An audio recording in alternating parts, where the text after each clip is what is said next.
আমি এখন যাচ্ছি একটা পার্কে।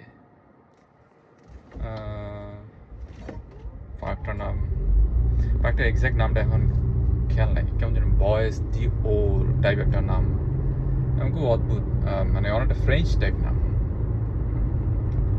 এটা হচ্ছিল কানসাস স্টেটে, কানসাস স্টেটের মধ্যে পড়ছে।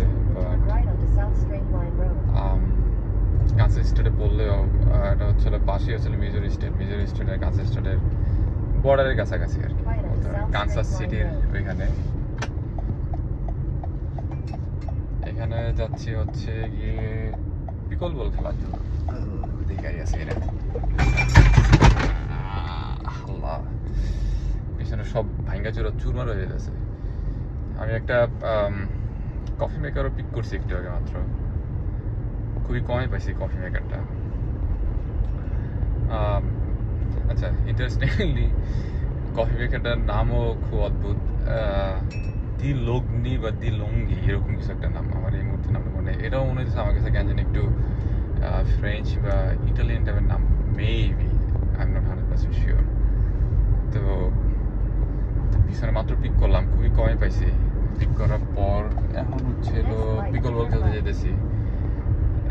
একটা টার্ন নেওয়ার সময় ছিল, সবগুলো ধুমরা মুসরে এক জায়গায় কোন জায়গায় ভেঙে চোরা পড়ছিলাম একটা অবস্থা। এখন মিজোরি আসলাম বেশি দিন হয় নাই, এক সপ্তাহ হয় নাই বোধ হয়, এক সপ্তাহ হইব মনে হয় নাকি, না এক সপ্তাহ নেই, বুধবার মনে এক সপ্তাহ হইব, বুধবার কি বৃহস্পতিবার এক সপ্তাহ হইব। তো আলহামদুলিল্লাহ, so far so good. Kansas city, এই কানসাস সিটি আশেপাশেই আছি, এক্সাক্ট কানসাস সিটিতে না, বাট সিটির অনেক বড়। তো এই কারণে যেটা সুবিধা হচ্ছে সেটা হলো সব কিছুই আছে, মানুষ প্রচুর। বড় সিটি হলে মানুষ প্রচুর এবং আশপাশে অনেক জিনিস থাকে, অনেক কিছু পাওয়া যায়, এটা একটা সুবিধা। কিন্তু ড্রাইভ করা লাগে, একটু ড্রাইভ করা লাগে, সব কিছু এক জায়গার মধ্যে নেই। ছোট সিটি হলে কিছু কিছু সময় জিনিস অল্প পাওয়া যায়, বাট একটা একটা স্পেসিফিক জায়গার মধ্যে সব কিছু থাকে। অনেকে হয়তো বা মাঝে মাঝে একটু কষ্ট করলে, যেমন আমি শুনছিলাম এক জায়গায় যাদের ওয়ালমার্টে যাওয়ার জন্য প্রায় হচ্ছে ½ আওয়ারের উপরে ড্রাইভ করা লাগে, ফর এক্সাম্পল, বা 1 ঘন্টার মধ্যে ড্রাইভ করা লাগে, ফর এক্সাম্পল, বা অনেক ড্রাইভ করা লাগে। এইখানেও আমরা যে জায়গায় আছি সেখান থেকে ওয়ালমার্ট খুবই কাছে, ওয়ালমার্ট হচ্ছে 3 মাইলের মতো বা এরকম কিছু একটা। কিন্তু অনেক সময় আমরা বাঙালিরা যেখানে যাই সেখানে আমরা একটা সিটি ভালো কি খারাপ সেটা কয়েকটা মেট্রিকে বিচার করি। প্রথম সবচেয়ে মানে ইম্পর্টেন্ট মেট্রিক সেটা হচ্ছে হলো আশপাশে ইন্ডিয়ান বা বাঙালি খাবার আছে কিনা, রেস্টুরেন্ট আছে কিনা, আচ্ছা গ্রোসারি আছে কিনা, সবার আগে রেস্টুরেন্ট আগে গ্রোসারি আছে কিনা, তারপর ছিল খাবার আছে কিনা। যদি সেটা থাকে দেন ইটস ফাইন, মানে এটা ভালো জায়গা, মানে অবশ্যই ভালো জায়গা। আপনি এত বছর ধরে হচ্ছিল বাংলাদেশে থাকার পরে এখানে আসছেন, তারপর হচ্ছিল আপনার তো খাদ্যাভ্যাস তো চাইলে তো আর সুস্থ চেঞ্জ করে ফেলতে হবে। কিছু জিনিস তো আপনার এগুলো যেগুলো পছন্দ সেগুলো তো আপনার চাবেন। অনেক জিনিস আছে যেগুলো হচ্ছে আপনি ইয়াতে পাবেন না, মানে আমেরিকান গ্রোসারি দোকানগুলোতে পাবেন না। কিছু জিনিস পাবেন, বা যেমন মাছ, সবচেয়ে ইম্পর্টেন্ট জিনিস, মাছ পাবেন না। বাংলাদেশের দোকানগুলোতে মাছ পাওয়া যায় ফ্রোজেন, বাট নাই মাছে কাইমা ভালো, এরকম একটা কথা আছে। আর কিছু জায়গায় কিছু জিনিস আছে, যেমন আবার এই কোরিয়ান বা চাইনিজ কিছু গ্রোসারি আছে যেখানে কিন্তু খুব ভালো মাছ পাওয়া যায়। আমরা সাধারণত মাছ বাংলাদেশি দোকান থেকে কেনা বন্ধ করে দিয়েছিলাম, কোরিয়ান দোকান থেকে কিনতাম, কারণ ছিল ওইখানে কম্পারেটিভলি আরো ফ্রেশ মাছ পাওয়া যেত। যদিও আমরা যে বাংলাদেশি মাছ খাই সেগুলো পাওয়া যায় না, বাট কিছু কিছু জায়গায় পাওয়া যায়। বাট ওদের কিছু আমার লোকাল বা ওরা যেগুলো দেশি মাছ আছে, মানে আমার মাছগুলো খুব ভালো, খুবই ভালো। যাই হোক, এখন যেতেছে একটা পিকল বল খেলতে। রিসেন্টলি লাস্ট 2 ইয়ার্স পিকল বলটা পিক আপ করছি, ভালোই মজা বেশি খেলা। মাঝখানে ফুটবল সকার টকার খেলা হয়েছে, বাট মনে হচ্ছে যে রেস্ট অফ দ্য লাইফ মনে হয় এটার উপরে থাকতে। দেখা যাচ্ছে মানুষজন অনেক আছে, অনেক কিছু খেলে, শেষ মাস হচ্ছিল যেখানে একটা দুটো সবসময় পিক করে থাকে, যেটা তার ভালো লাগে আর কি। তারপর সেটাই সে তার প্রাইমারি খেলা হিসেবে রাখে, বাকি হলো সেকেন্ডারি খেলা। আমার মনে হয় পিকল বলটা আমার প্রাইমারি খেলা হবে। এই খেলাটা আমার বাসার কাছাকাছি একটা কোর্ট আছে, কিন্তু ওই কোর্টের ওইখানে সুযোগ সুবিধা অন্যরকম।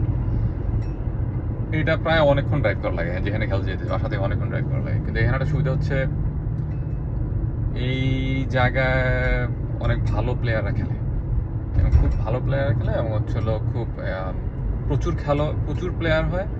10টা কোর্টের মধ্যে সবসময় তো ফিল আপ হয়েই থাকে এবং হচ্ছিল ওয়েটিংয়েও লোকজন থাকে। মানে ওয়েটিংয়ের সিস্টেম হচ্ছিল কোর্টের পিছনে হচ্ছিল প্যাডেল র্যাক আছে, প্যাডেল র্যাক আপনি রেখে দিতে পারবেন। আপনার ওয়েটিং লিস্টে হচ্ছে যে যার প্যাডেল থাকবে সে হচ্ছে ওয়েটিং লিস্টে এরকম থাকে।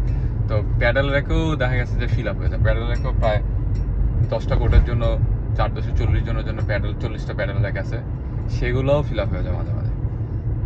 40 জন তো অলরেডি খেলতেছে অন গ্রাউন্ড, অন কোর্ট, পাশাপাশি ওয়েটিংয়েও 40 জন থাকে, এরকম প্রায় ফিল আপ হয়ে যায়।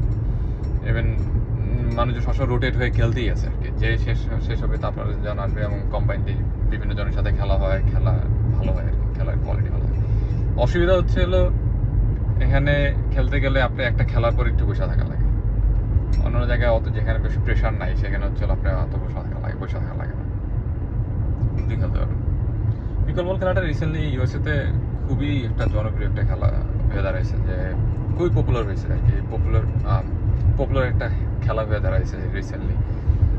মানুষজন প্রচুর খেলে, বাঙালিরাও বিভিন্ন জায়গায় দেখতেছি একটু মোটামুটি এটা ভালোই খেলতেছে।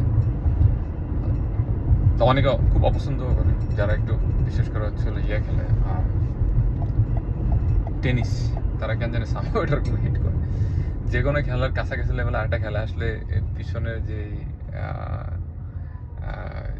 অরিজিনাল, অনেস্টলি স্পিকিং বলতে গেলে তো এটা টেনিস বা কোনো কিছুর উপর বেস করে আসছে। যারা হয়তো পিকেল বলের বড় ফ্যান তারা হয়তো কথাটা পছন্দ করবেন না, কিন্তু এটা বলার অপেক্ষা রাখে না যে এটা আবার অনেকটা টেনিসের উপর বেস করে হচ্ছিল পিকেল বল খেলাটা আসছে। দেখলি বোঝা অত, কারণ কোর্টটা পুরো টেনিসের কোর্ট, জাস্ট ছোটো করা। সো অনেকে বলে টেনিস আর পিং পং বা টেবিল টেনিসের একটা কম্বিনেশন। তো দেখা গেছে যারা টেনিস খেলে বা টেবিল টেনিস খেলে তারা হচ্ছে খেলাটা একেবারে পছন্দ করে না। এবং আমার সেটা হাস্যকর ছাড়া কিছু মনে নেই, যে কোনো খেলার they have their own right to have their own popularity, right? তারা অন্য একটা খেলা ভালো নাই লাগতে পারে, এটা ভালো লাগে, আরেকজনের হয়তো ওটা ভালো লাগতে পারে, এটা নাই ভালো লাগতে পারে, এটা কোনো ফ্যাক্ট না আর কি। যাক, আমি অলমোস্ট চলে আসছি। হয়তোবা কথা হইতে পারে অন্য কোনো বিষয় নিয়ে ভবিষ্যতে, আমি জানি না। This is my kind of A first video that I am talking into on the camera. এর আগেও আমার কিছু ভিডিও হয়তো ছিল, সেগুলো হচ্ছে অনেকটা কোনো একটা জায়গায় গেছি, জাস্ট আশপাশগুলো ভিডিও করছি, তারপর হচ্ছিল জাস্ট ইউটিউব চ্যানেলে ছাড়ছি, পোস্ট করছি, এরকম কিছু। বাট অন ক্যামেরায় টানা এতক্ষণ বসে কথা বলি নাই। Maybe this is going to be my first one. It's not like you have to listen to the whole thing. You don't have to subscribe or anything. Press West 89th Terrace and turn left into the parking lot. জানি না আর কি বলা উচিত, but আমার হচ্ছে ডেস্টিনেশনে চলে আসছি, এটা হলো আসল জিনিস। আমার নাইমান খেলতে হবে, এটা হলো সবচেয়ে আসল কথা। Boys the Ark part. The Ark. Dark? No, it's not dark. Of course. Alright. Hope to see you later. Bye bye.